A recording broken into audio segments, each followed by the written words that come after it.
Ulifikiria hata kuna mchezo. My friend, karibu kesho. Kuja undanganyane na niseme hapa wasi. The last time we had a meeting, hiyo ya mambo ya maziwa mimi ndio nilikuwa waziri wa mambo ya mifugo.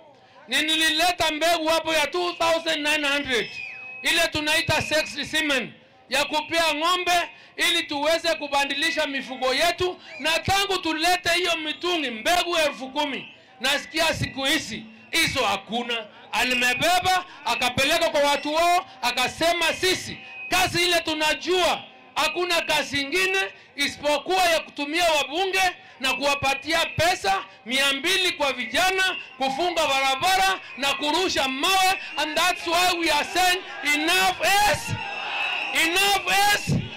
Tumpeleka mjubani ama akae? Aende asiende? Aende asiende? Kasongo bye bye. Kasongo aende. Sasa vijana, nikimaliza. Yule mtu wa soprano alikuwa hapa. Kweli ama urongo? Mnajua mtu wa soprano ni nani? Yule wa nyinyi anaulingana nika besi. Mimi sina besi. Sasa waya nimwambie, alipokuja hapa alibeba shilingi 7,000,000. Ndiye alibakishia vijana hapa sababu alikuwa hapa Mwendanto ground. Sasa alipokuja na akina mbunge hapo wakachanga 7,000,000. Nataka kuwauliza, wakati ule kulikuwa na Asula Fund, tulikuwa na women fund, kuna youth fund, a structured system of financing or empowering our people.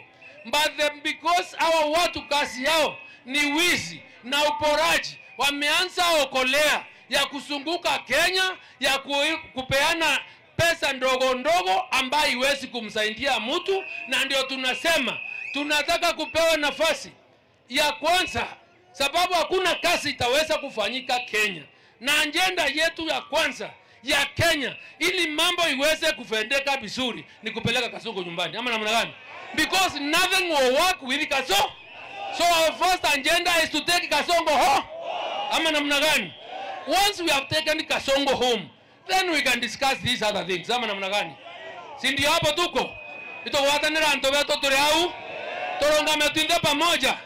Tosiomerie kinyato aradena. Ngaya karonga mana batu etema. Arambe. Muga FM.